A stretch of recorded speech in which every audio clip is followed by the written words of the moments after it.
Well, it's now 4 after, so I would like to say good morning to everyone on this fine October morning, and welcome to Developing Your Investment Thesis.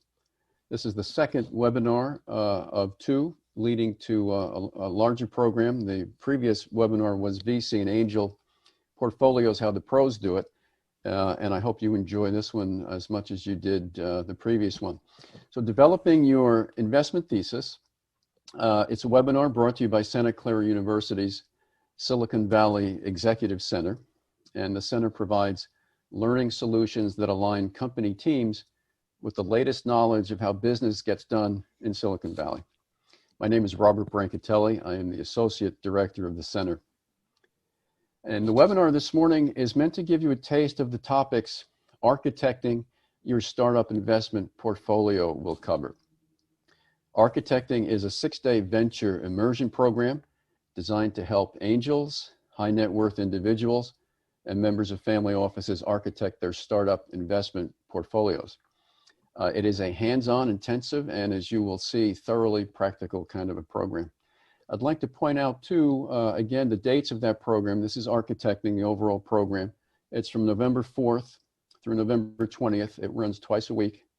November 4th and 6th, 11th and 13th, and 18th and 20th, and it's from 9 in the morning to 1:30 in the afternoon. And so I would also suggest that I recommend to you that you register within the next 2 weeks. There's an early registration deadline of the 15th, and seats are filling, so it's time to do that. If you have any questions, you can also contact me. My email. We will send you the link and email in the chat, but you can also see it on the slide behind me. A few things just in terms of the technicality.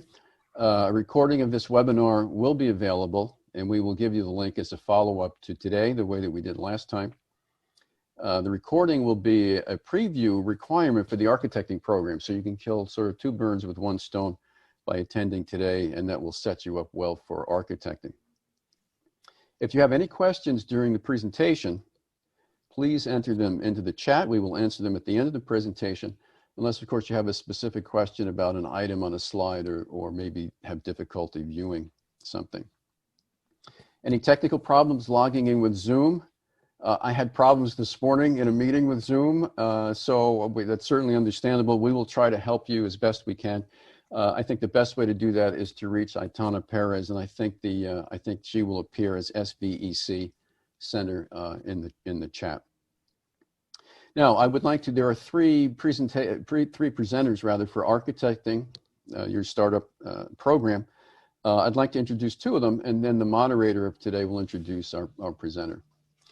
And the first person is Al Bruno. Al is the William T. Hello, Al. Al is the William T. Cleary Professor at Santa Clara University. He is the founder and serves as the academic dean of the St. Gallen MBE program at Santa Clara and the Politecnico di Milano program under the auspices of the Silicon Valley Executive Center, as well as the venture development program for the Deggendorf Institute of Technology in Germany. And Professor Bruno has served on the board or advisory boards of a number of private and public companies, and he offers classes in new venture creation in the Santa Clara MBA program. The moderator for today is going to be Ron Weissman. There's Ron. Ron is chairman of the Software Special Interest Group of the Band of Angels, Silicon Valley's oldest angel organization. He has been an angel investor since 2006. He is a member of the Berkeley Angel Network as well as the band. Ron invests in software, analytics, B2B, and health IT. He has advised or invested in 75 companies and has served on more than 40 boards as chairman, director, or observer. Ron has been profiled in the Silicon Valley Business Journal, among other publications. He is also a Fulbright Scholar, member of Phi Beta Kappa, and received his BA, MA, and PhD degrees from UC Berkeley. He has written widely on venture and angel investing, and something dear to my heart is the Italian Rinascimento, the Italian Renaissance. So I really welcome Ron to that. So I'll turn it over to Ron, who will introduce our presenter for today. Thank you. Thank you very much, Robert. I'm going to go into screen share for a moment. and introduce my friend, colleague, and really the originator of this entire program, Pat Clara. Pat is an active investor. Pat's an active investor who has invested in more than 20 companies. He is, as I said, the founder of this immersion program. He works very actively with immersion programs here and in Europe, is one of the lead people behind the German accelerator in Silicon Valley. He started his career in IT and had senior operating executive roles at companies like HP, AMD, and Ariba. He's executive director of the Center for Innovation and Entrepreneurship at Santa Clara University. And he does everything from early to late stage. He leads deals. He's advised hundreds of founders and is also the prime mover behind the Band of Angels Art of Deal Investor Workshop, where we train our own members. He's active on boards, both for nonprofits and for startups, and he's spoken on angel investing and entrepreneurship around the world, here, Hong Kong, China, Germany, Italy, and elsewhere. So with no further ado, my good friend and colleague, Pat, I'm going to transfer control to you. Thank you, Ron, and Robert, for the gracious introduction and the administrative notes behind the program. Let me move to screen share. And welcome to all the participants.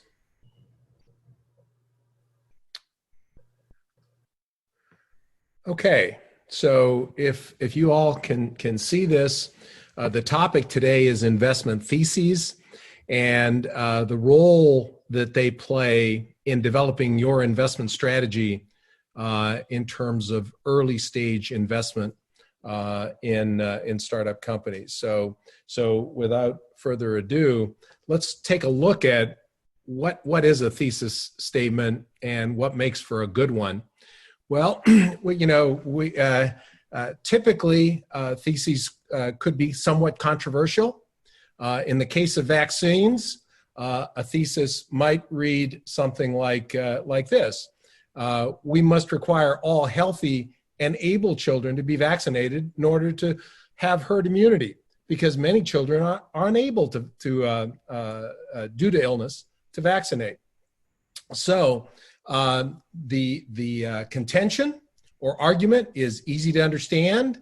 It clearly identifies the position of the speaker, and it can be proven or disproven with a little effort and science. So another example might be school uniforms eradicating the visual differences in income between students, and they provide a more egalitarian atmosphere in school. You may or may not believe that, but again, easy to understand, clearly identifies the argument for the person pursuing this initiative, and with some experiments can be proven or disproven. So those are some examples of good thesis statements. Let's attempt to apply these to investments. So I think the types of questions that you're trying to answer when you apply a thesis statement to an investment is, what value will this investment create for me, right? It becomes very specific to what value do I expect this to create, or alternatively, you might describe it as, why do I want to own this business? Again, the focus is on sound reasoning behind why the investment is being made. So as we look at applying this to venture capital, a venture capital investment thesis, can be defined as an overall set of beliefs that the fund, or in the case of an angel investor, uses to determine why they're going to make a particular investment. Having a clear investment thesis helps the investor establish goals, which we're going to get into more in a little bit, and provides measures about whether those goals are being achieved. So we're going to try to build on that and help this definition really come to life for you. But before we do that, let's make sure that we have a common grounding on some terms and investment stages. So some of you may have that experience, others on the webinar might not, and we'll take the same approach during the architecting your startup investment portfolio approach. We want to level set and then build on the knowledge transfer and skills within the program. So let me attempt to do that with the next slide. This slide has a graphic, a color-coded graphic that attempts to describe what type of activities are happening at different stages of investment. So as you see here, the seed stage, a startup company is working on the concept or the product, or more importantly, they're working on customer discovery. What customers have this problem and find my solution indispensable, right? Then crossing over the seed capital stage and the early stage investment, which might be your Series Seed investment or Series A.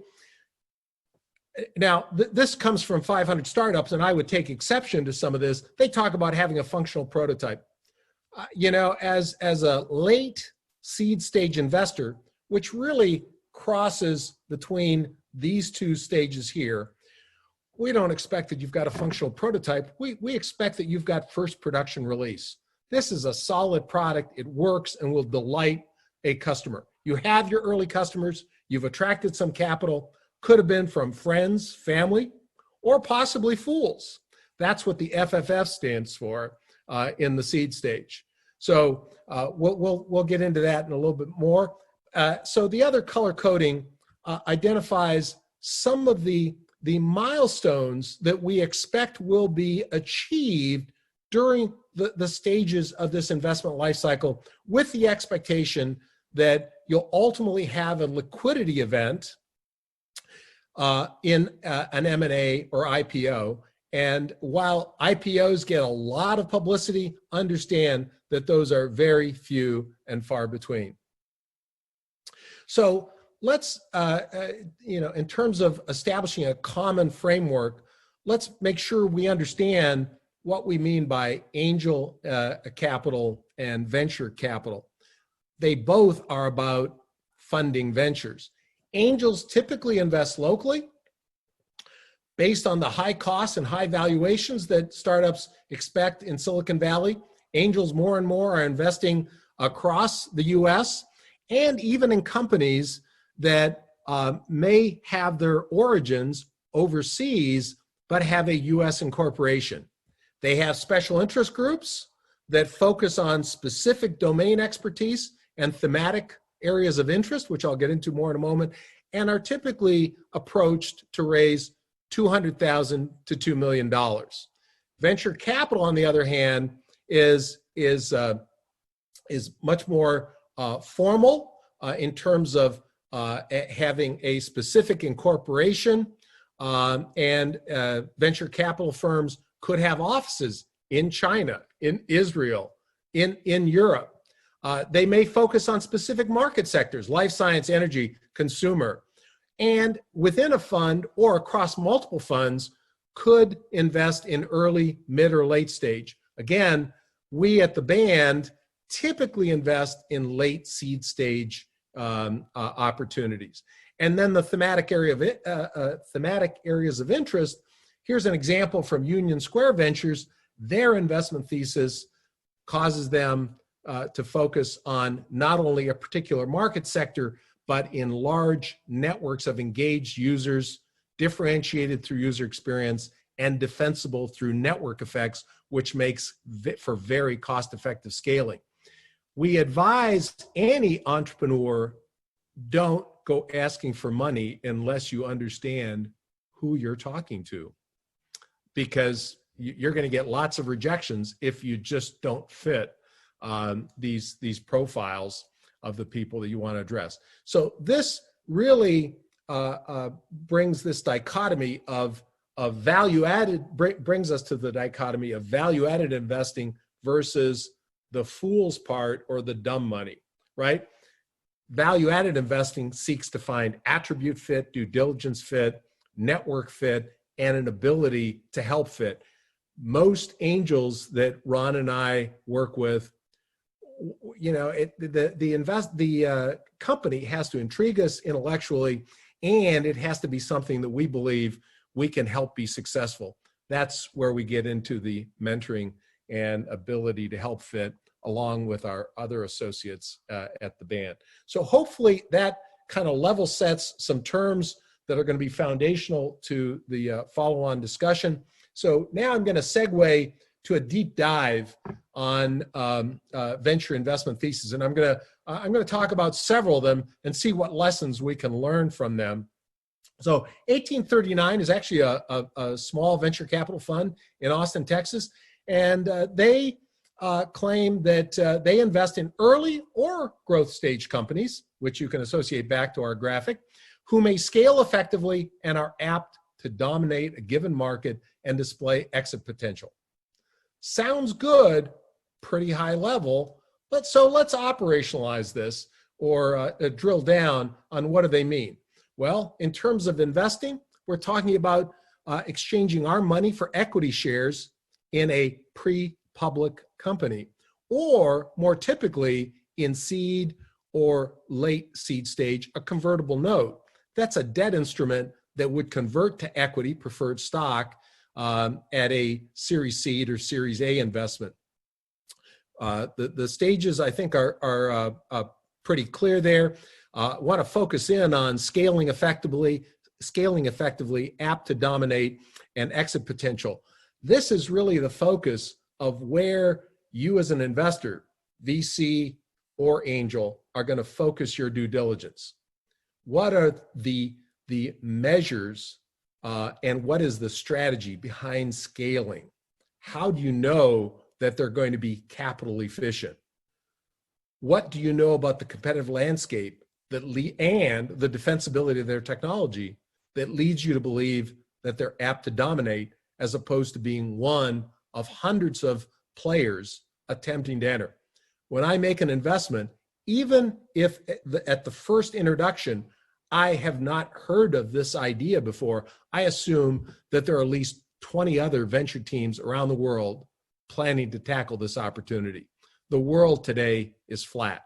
And then finally, exit potential or liquidity event. In Silicon Valley, we like to say, if you don't want to get into something unless you know how you're going to get out. And that's where the returns come from. So is this a good investment thesis? I'd love for you to make some comments in chat or ask some questions about this, and we'll try to answer them. So this is much more of a rhetorical question given the nature of our medium today. But please think about that, and we'd love to engage with you later on this.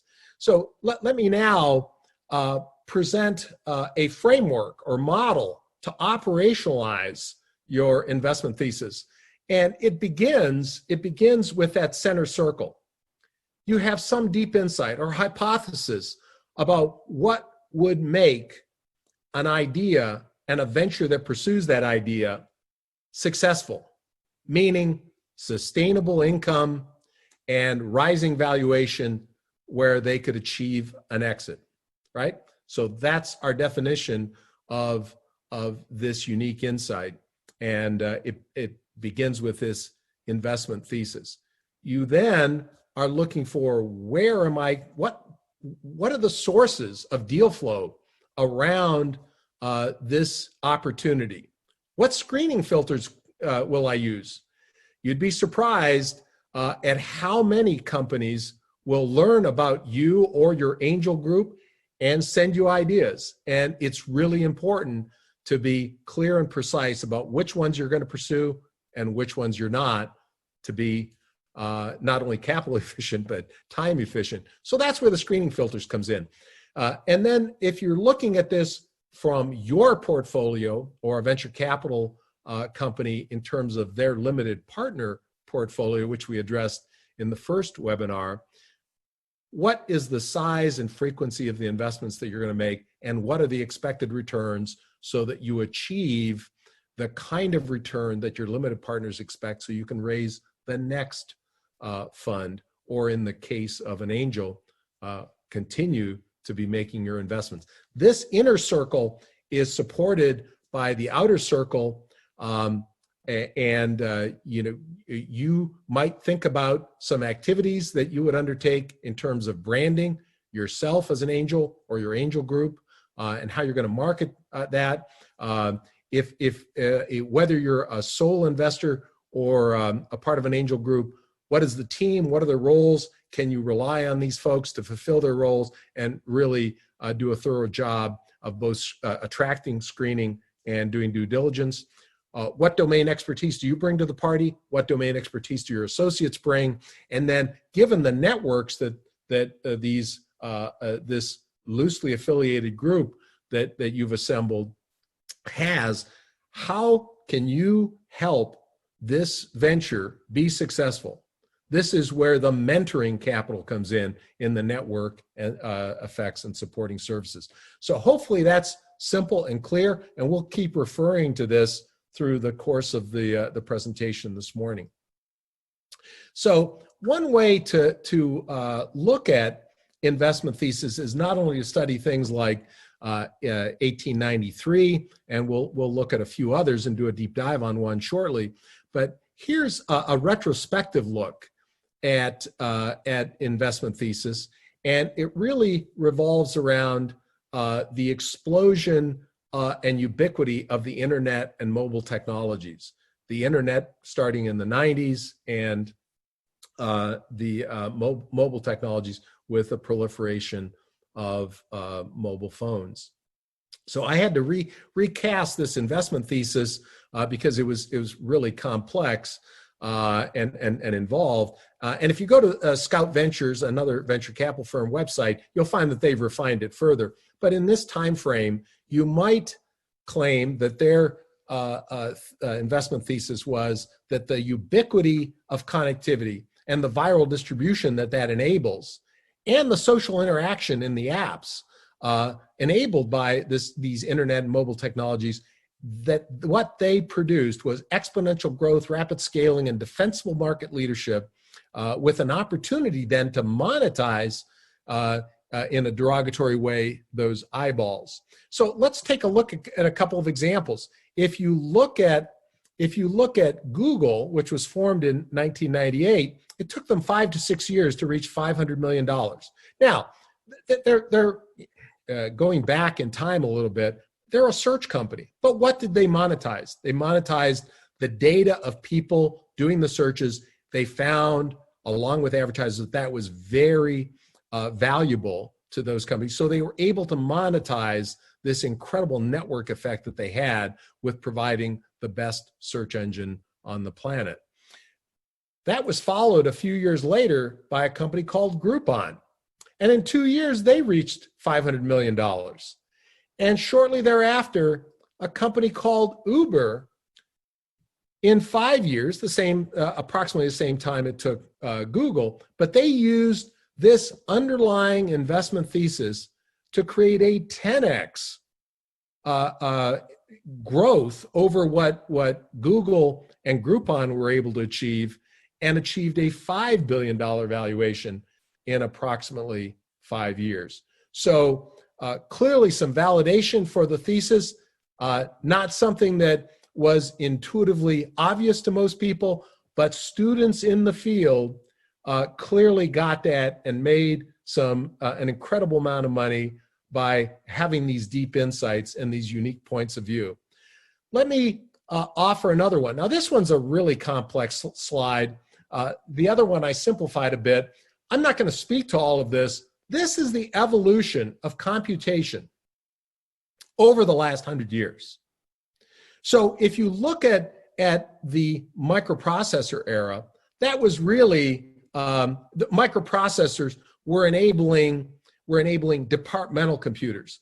And Digital, IBM, and HP built a ecosystem of independent software companies that really created the software that created the value on their computers and differentiated their hardware offering.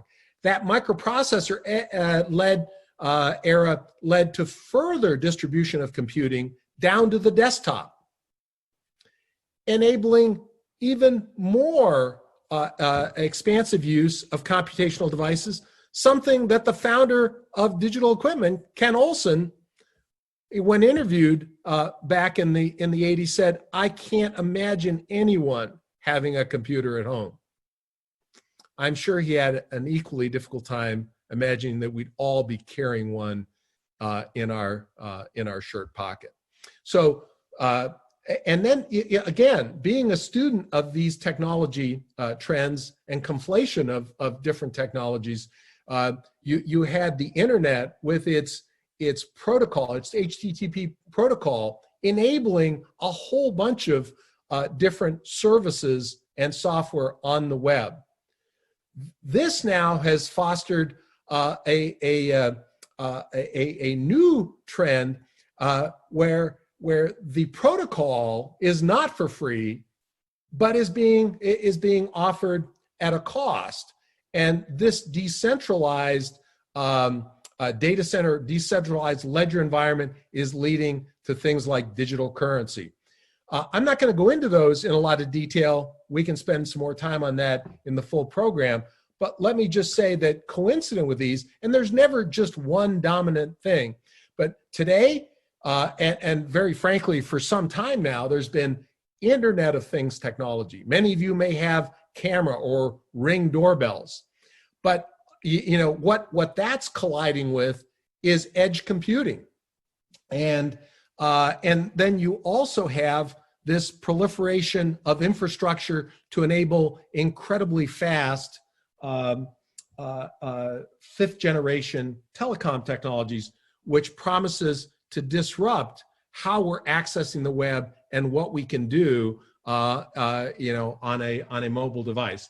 So if you look at these shifts over time, a shift from cloud computing to edge might signal an incredible new era of autonomous of autonomy or an autonomous revolution in IoT. Indeed, it is expected that your road sensors will be able to communicate with your car and make your car much more safe, your Tesla, much more safe than it is today in autonomous driving.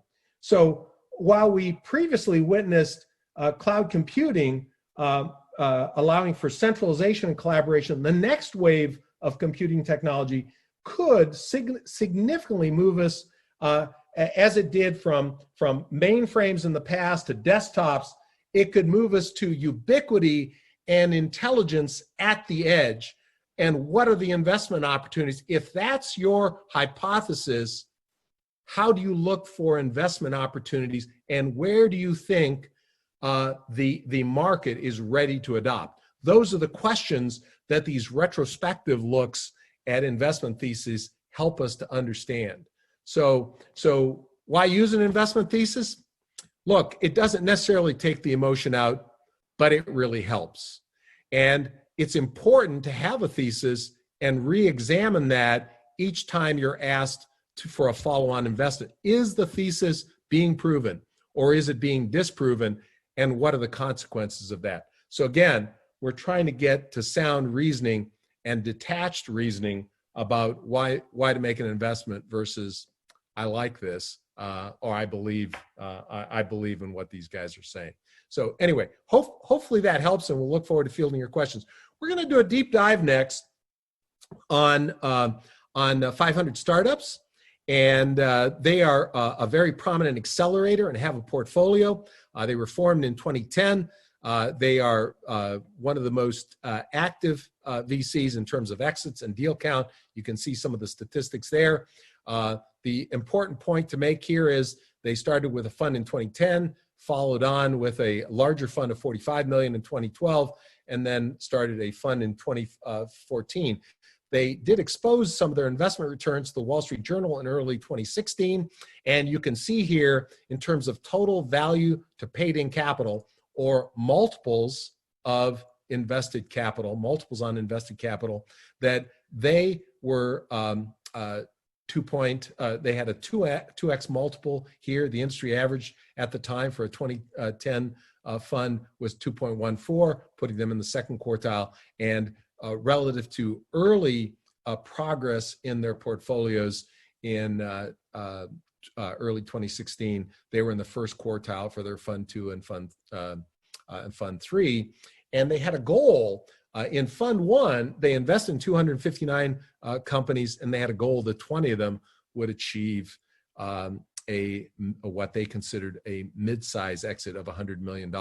So these are the kind of goals that we're referring to, and we'll get into that a little bit more in a little while. So the double circle framework that we shared with you, 500 Startups talks about that as being Thesis Fundamentals. We've already covered that. Let me back up a moment. I'm not sure how to do that. There we go. So they asked themselves some of these questions here. Has this ever been done before? If not, why not? Why is now the time? Very frankly, we ask that of startups that claim they have these tremendous breakthrough disruptive technologies. Why now? Why you? And why do you think you're going to be able to execute on it better than anyone else?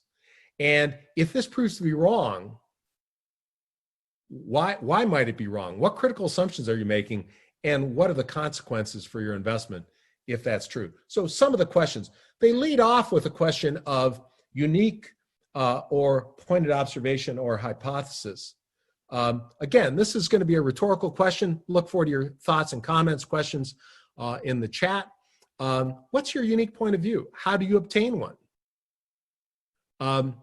I can tell you that my unique point of view was that in one of the early, my first company that I formed was that you could do business-to-business electronic commerce more effectively on the web than you could using EDI, which is the way we did it in the 1970s. So think about that. Love to field your questions on that. We've covered brand and marketing. This is how you attract deal flow. Here's some great examples of how you might do that. I'll leave those for you to review, but let me say that at the Band of Angels, one of the things that we do, which Ron Weissman organizes, is Mentor Day. We have over 60 companies come to meet with 2 to 3 investors at a time to review their venture, their current progress to date, their challenges, what the current traction is that they have, and what kind of funding expectations they have, and they receive advice both on effective scaling and what milestones they have to hit to be able to achieve the kind of funding objectives that they have. So just echoing back to this framework, here we're now at investment filters or screening filters.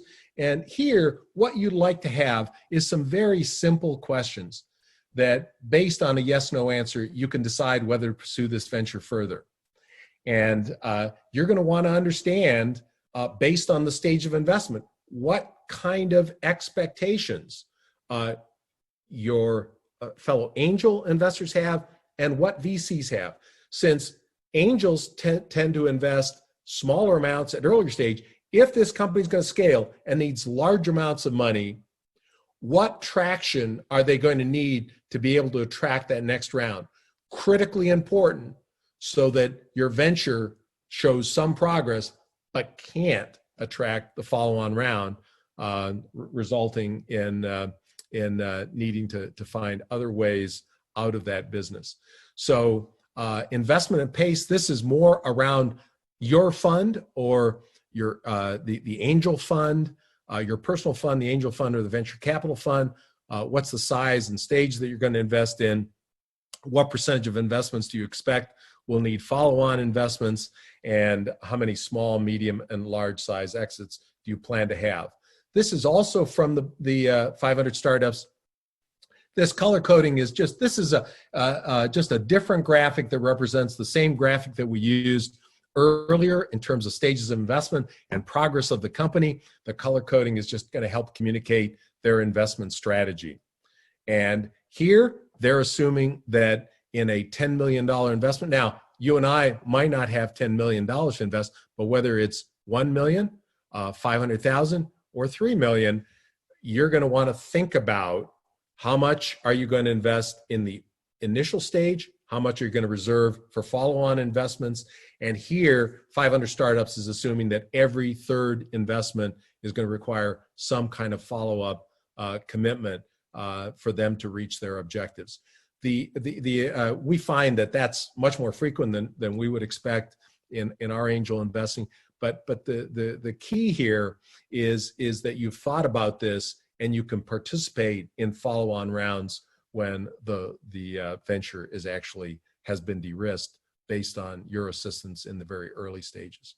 So 500 Startups is known for making lots of little bets. Well, very frankly, Ron and Al and I are familiar with a number of venture funds that actually attempt to make more investments in this. But the key message here is that they expect that the returns will happen in 5 to 10 years. 10 to 20% are going to create very small exits. 5 to 10% are going to create larger exits. And 1%, I think 2% is way too aggressive, are going to create a very large exit and a valuation over $1 billion. And so this is their investment strategy based on their investment thesis that we described earlier. So this is a typical VC model. You put a certain amount in at the incubation or early seed stage. At seed, you're putting in a little more, and then as the venture is de-risked with well-established annualized recurring revenue and product market fit, you may significantly double down on those ventures and get a blended return that is significantly above what you could do otherwise. Now, we've really done a deep dive on 500 Startups. A very prominent venture capital firm is Andreessen Horowitz. You might remember Mark Andreessen as being the founder of the web browser capability. Let me just kind of dissect what they say about their investment thesis. They insist that they don't invest in themes. We invest in special founders with breakthrough ideas. Investing in founders is very popular. I highlighted the next sentence because I think it's disingenuous. So they say that we don't invest or make investments based on pre-existing thesis about a category. But as Ron Weissman is quick to point out, they totally contradict that in the next sentence. That said, here are a few things we've been observing or thinking about. When a venture capitalist tells you that they've been thinking about this, what that means is that they're developing a hypothesis about what the attributes are of what attributes a venture needs to be successful in this market space. And then, in addition, they give credit to the founders of companies they've invested in and entrepreneurs they meet with providing them a lot of these unique insights. And they've made investments in all of these different technology and market sectors that you see here below. One that we particularly like is Greylock Partners. Really elegantly simple, but precise enough that you can measure. Greylock Partners backs entrepreneurs who are building disruptive, market-transforming consumer and enterprise software companies. We invest in companies that define new markets. Clearly, that would provide direction to what kind of due diligence and competitive analysis you would do. Very simple graphic. Their 15th fund was $1 billion. They plan to divide that between consumer internet and enterprise IT, and they plan to invest in all stages. So what are the key takeaways here?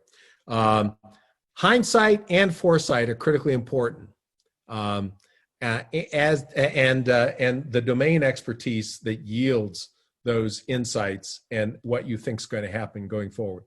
Is this a disruptive innovation? Is the improvement that you're investing in, is it 10x better? Why will a market segment find this indispensable to their business that they have to adopt? Why is now the time for adoption? And that it takes a village to be successful, okay? I won't expand on that. I think we've covered that quite a bit earlier. So in summary, these are not passive investments. You need to be prepared to lead the round and take a board role. You need to be prepared to mentor and use your network and your network's expertise in helping the company be successful. That mentor capital we talked about. And this is a team sport. So whether you're part of a formal angel group or not, you want to build that network that can bring in the required domain expertise, whether it's around the technology, the market, the adoption in that market, or the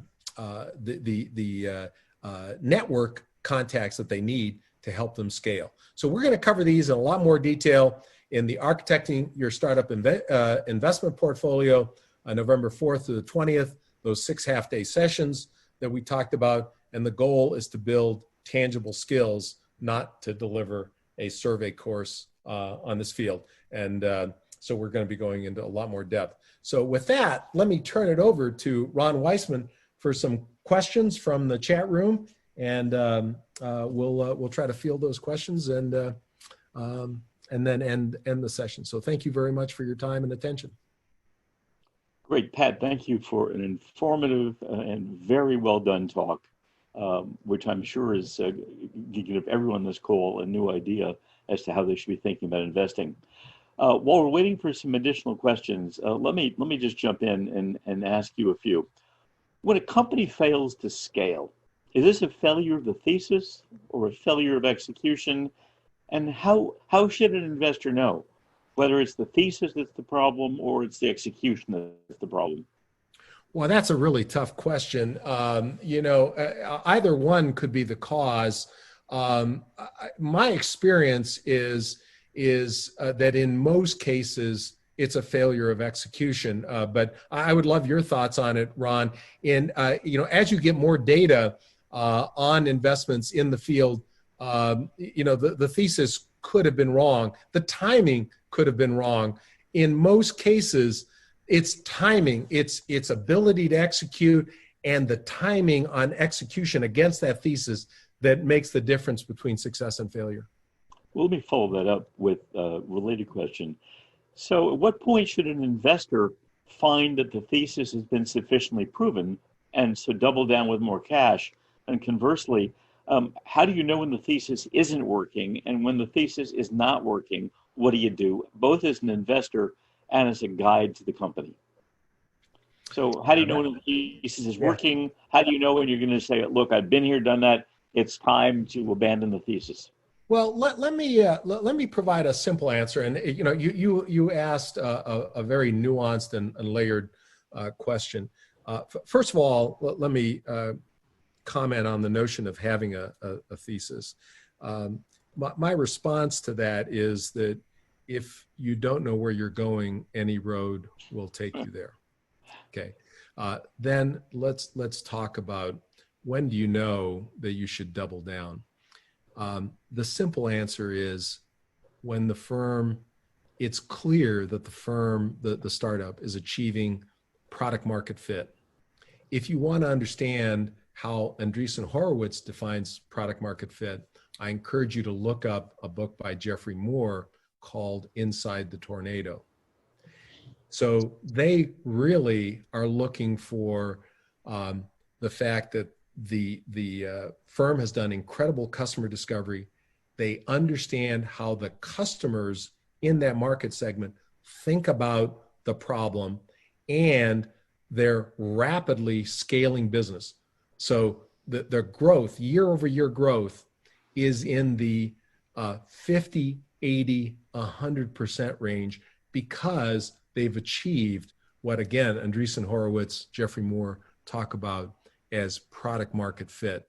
So understanding whether you're at that level against this thesis with this team that's doing this execution is critically important on whether you make that follow-on investment. Did I answer your question, Ron? Yeah, that's a great point. And actually, a study that came out a year or two ago suggested that the single biggest cause of failure for startups is not running out of cash. It's the failure to have product market fit. So that point is extremely important. Again, I invite our attendees to type questions in the chat window. So it's 2020, and apart from perhaps the great meteor coming in early November, and I'm not sure what the investment thesis there would be. What are your favorite investment theses in this new world we're in? Well, Ron, as you know, I was like to scan technology announcements and keep up to date with the latest developments, which is one of the reasons why I joined the band, very frankly, back in 2006. I wasn't ready to step away from just an incredibly energizing role in Silicon Valley. So I wanted to keep my finger on the pulse of what was going on. And so my reading was that AR was ready to take off. And painfully, Could you that, please? I'm sorry, augmented reality. And not so much virtual reality for a whole bunch of reasons. Cost of the equipment, the application. I think it has very niche usage. I think augmented reality you're going to find in your Google Maps soon, giving you reference points in addition to direction where you're going. So I'm still attracted to AR. Painfully, I'm still attracted to AR and not VR.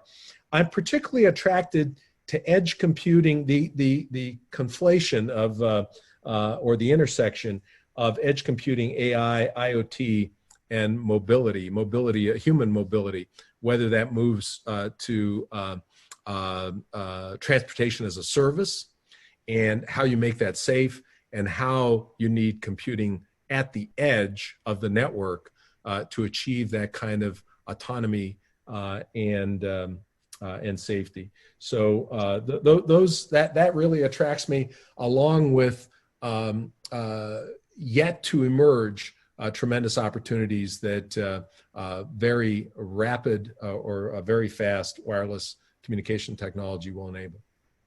Has COVID changed the way we think about investment theses? And I'm not asking you for a COVID thesis, but is this new world changed your view of what is necessary for an investment thesis to work? Yeah, it has for me personally. So I'm only speaking for myself, not for our broader group of associates. I think it is increasingly important that whatever the funding round is, that you can achieve significant milestones that will attract. Now, this is true always, that you can attract the next round of investment. So with the amount of money that they're raising, what is the clear line of sight that the startup has to achieving milestones that will give it a higher valuation and attract the next round of funding? That has been made much more difficult based on longer sales cycles, and clearly we are in a recession, even though the stock market is booming, and it's going to be much more difficult in certain sectors to close the deals. So I think you have to be more selective. Doesn't mean there aren't great opportunities, but I think you have to be much more selective and ensure that you can ride out this recession with your investments. Is there, we're going to have to stop in a few minutes, but is there one piece of advice based on the conversation that you'd really like to give our attendees about the way to operationalize an investment thesis? And if there's one point that you want people to take away in how they use theses to guide their own portfolio strategy, what would it be? I think, first of all, develop a thesis, refine it, use your own research, test it with other well-informed investors. I find the kind of environment that is created in an angel group is very conducive to bouncing your ideas off others and refining that further. I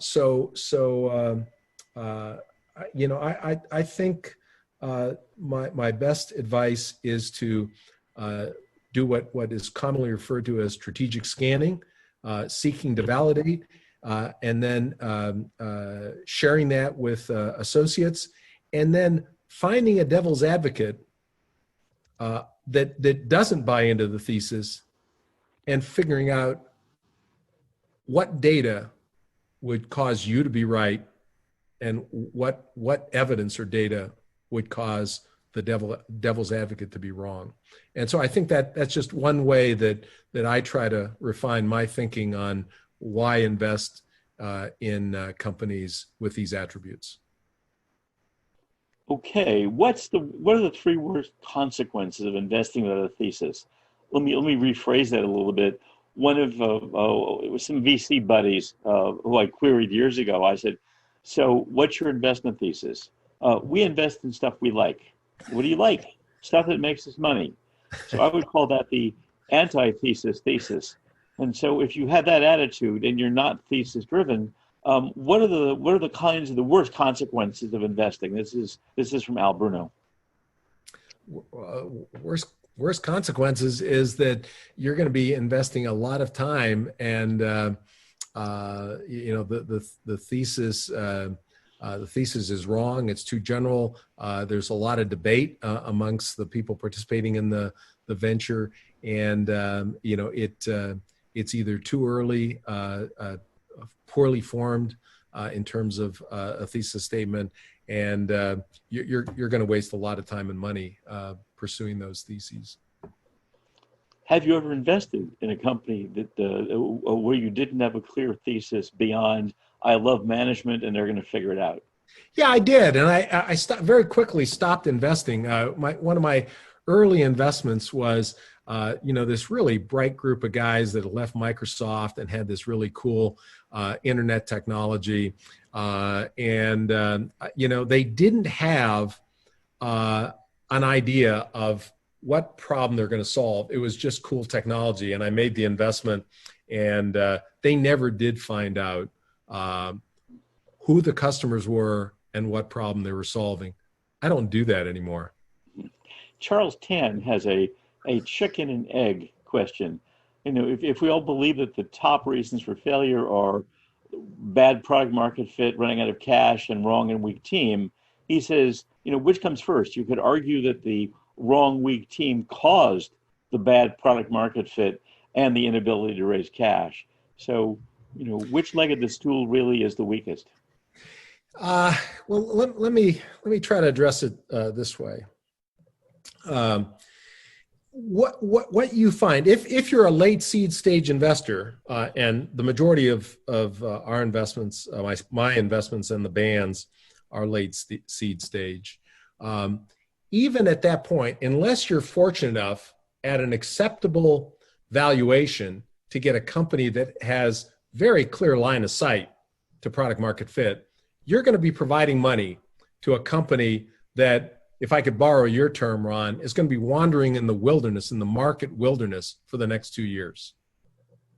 And so the question in my mind is does that group of founders, do they understand that their role is, and the definition of a startup is it's not a company, it's an initiative in search of a business model and a set of customers that find their product indispensable. So given that that's what you're entering into, I look for founders that understand that that's what they're doing, as opposed to, and that they have some unique market insights. If they don't have unique market insights, they're going to waste our money, and they're going to waste our money trying to sell to companies, as opposed to learning which customers may be a perfect fit for them. So I would turn the question around a little bit and understand whether the founders understand their mission at that stage of investment. And if they don't make the investment. Great. That's a great conclusion to our program. Remember, unique market insights, understanding your mission, connecting with your customers.